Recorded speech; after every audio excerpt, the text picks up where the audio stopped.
marco de não retorno, razões mil. Perdemos o horizonte de projeto societário e perdemos o horizonte de projeto educacional. Quem pauta hoje a educação brasileira não é o Plano Nacional de Educação, discutido por 1000 instituições e que ontem foi mais uma vez adiado. Não foi votado ontem. Quem pauta a educação se chama PDE, Plano de Desenvolvimento da Educação. E PDE, como é que eu poderia definir isso? O PDE é o horizonte cínico da luta para tornar universal a visão particular destes que sequer fizeram a Revolução Burguesa, que se chama o PIB do Brasil. Quem é que está hegemonizando o PDE? Pois bem, Florestan Fernandes, fazendo uma autocrítica de sua geração, num livro chamado Sociologia e num subtítulo chamado Geração Perdida, ele vai dizer: nós não erramos por ter defendido a democracia e nem o nacionalismo. Eu diria hoje, nós não erramos se defendemos a nação e a democracia. E também nós não erramos se defendemos a expansão dos institutos federais. Nós não erramos se queremos sim, na travessia, políticas compensatórias de distribuição de renda. Erramos, diz Florestan, porque nós tentamos, a geração de Florestan, e reiteramos isto, fazer isto com uma minoria prepotente junto a uma maioria desvalida.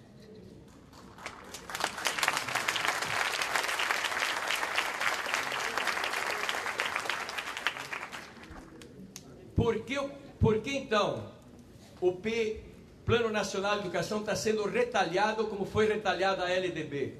E que levou Florestan Fernandes a dizer ao amigo Darcy, amigo de exílio, tu fizeste uma traição à sociedade, porque fizestes uma síncrese daquilo que já era uma síntese, duramente negociada na sociedade.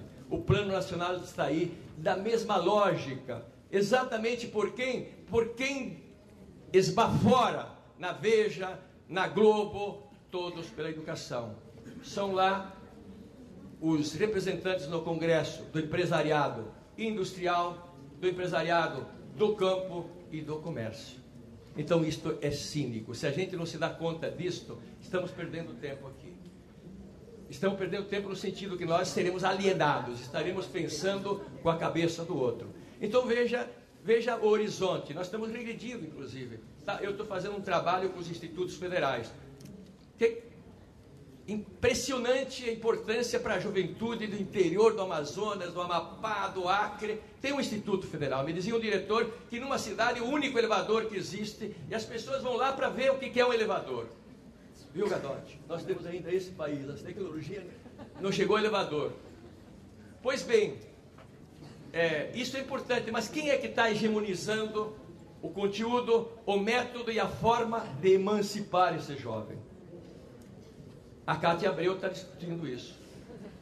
Diz, nós queremos educação do campo. Ela aprendeu que educação para o campo é diferente no campo e roubou, como diz o Gadotti, a expressão de uma construção social do maior movimento da América Latina, que chama MST. Por que nós lutamos e perdemos durante 2 anos que devia haver só um parecer da educação básica de nível médio e educação técnica e tecnológica e 2 diretrizes? Perdemos, saíram a semana passada as diretrizes, mudando uma palavra aqui, uma palavra lá, negociando pequenos avanços. Porque a hegemonia hoje também, de dentro do próprio Conselho, é uma hegemonia da minoria prepotente. E dita regras para os municípios, etc. Ora, se a gente não enfrenta isto, o que enfrentar? Então veja, quem é que protagoniza o Pronatec?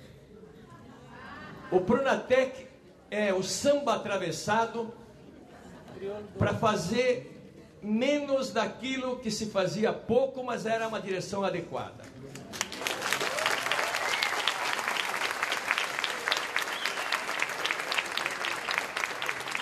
O drama é que se eu falar isto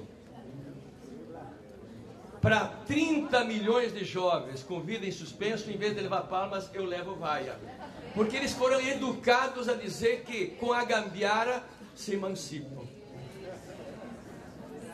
Eu lembro aqui uma tese que fui em São Paulo e que havia lá um colega da USP, o primeiro nome esqueço, um engenheiro chamado Moraes.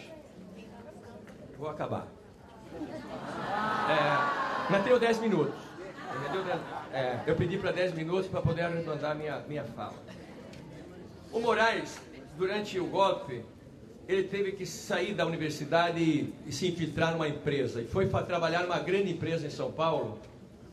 E ele supervisionava a parte elétrica. Ainda à época funcionava, não era eletrônica.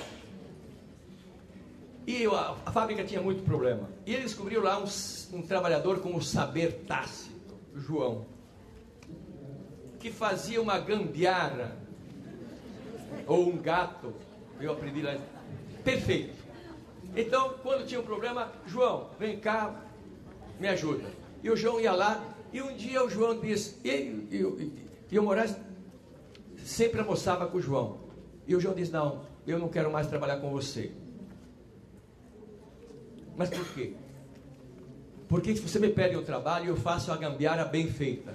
E você acaba esquecendo o que tem que fazer. Mudar a estrutura dessa droga. Nós temos que dizer com afeto, Gadotti, com carinho, mas com radicalidade, ao MEC, à Semtec, às Secretarias de Educação, que são companheiros e companheiras, o rumo é outro. Isso não emancipa. Isso não vai dar competitividade. Isso nos mantém uns gigantes de pés de barro, como diria Florestan, acorrentados como os antigos escravos. E esta tarefa é nossa. Nós não temos o direito de sermos superficiais nisso. Então, o Pronatec, articulado uma educação básica,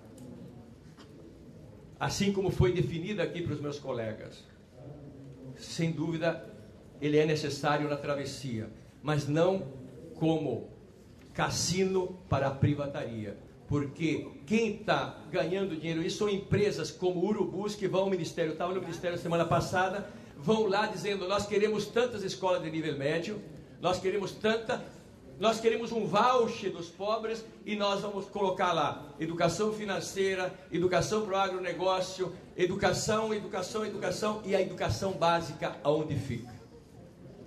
Pois bem, para terminar, então, quais são os desafios sensílios?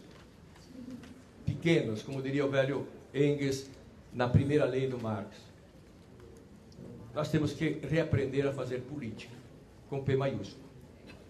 E como define Rancière, num livro, A Indeterminação da Política, organizado por Chico de Oliveira, para dizer exatamente que temos um tempo que a sociedade que quer mudar e emancipar não está fazendo política, está sendo pautada.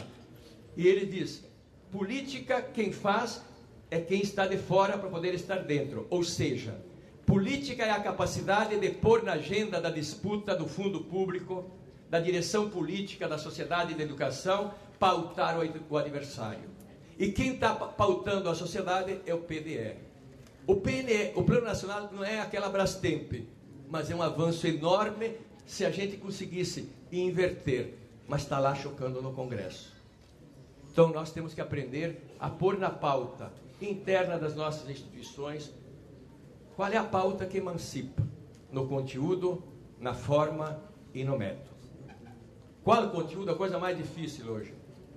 Uma colega minha da Universidade do Rio de Janeiro fez um livro, que eu acompanhei a tese, e um título muito sugestivo. Educação pública e pobreza. A escola que se alarga para menos. A escola dos pobres, ela usa essa expressão de Manuel de Barros, um poema que diz, lá no interior a vida fazia crescer para menos, ou coisa parecida. E o que é a escola que cresce para menos? É a escola dos pobres e a escola que está sendo disputada plano de desenvolvimento da educação.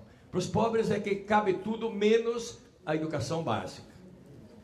Lá no Rio de Janeiro, agora os professores são avaliados se tem menina que engravida na escola.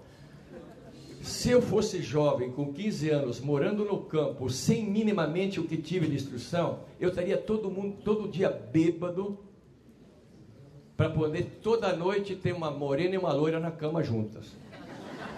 Não é isso que a televisão todo dia mobiliza os hormônios. Eu não sou nenhum moralista, mas nisso não tem nada de belo humano, né?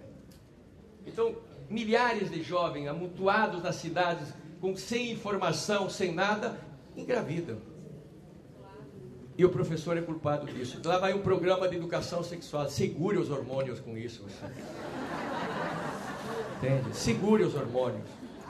O poder fascista nesse sentido, porque se a gente disser isso, a gente diz que é moralista. Nada de moralista, liberdade sexual é a coisa mais linda. Tenho 3 filhas e felizmente quebraram o tabu que a nossa geração começou, que era o tabu da sexualidade. Quebraram o tabu da religião. Só não estamos quebrando o tabu do capital e o tabu do trabalho. Então, o que é uma educação básica? O que dá base? Guimarães Rosa era funcionário público e tinha o dever de traduzir a correspondência, porque ele tinha o hobby desde 7 anos. Eu li um texto de aprender línguas. E aí uma prima diz: é verdade que você em 27 dias aprendeu o Esperanto? Não, até porque o Esperanto não é uma língua, é uma estrutura. Mas eu estudei e peguei a estrutura e me ajuda, por exemplo, a entender melhor o mandarim. Mas eu posso aprender em 27 dias? Claro, tu é tão inteligente ou mais vivo que eu. Desde que você tenha uma boa base de hebraico, grego, latim, alemão, papá.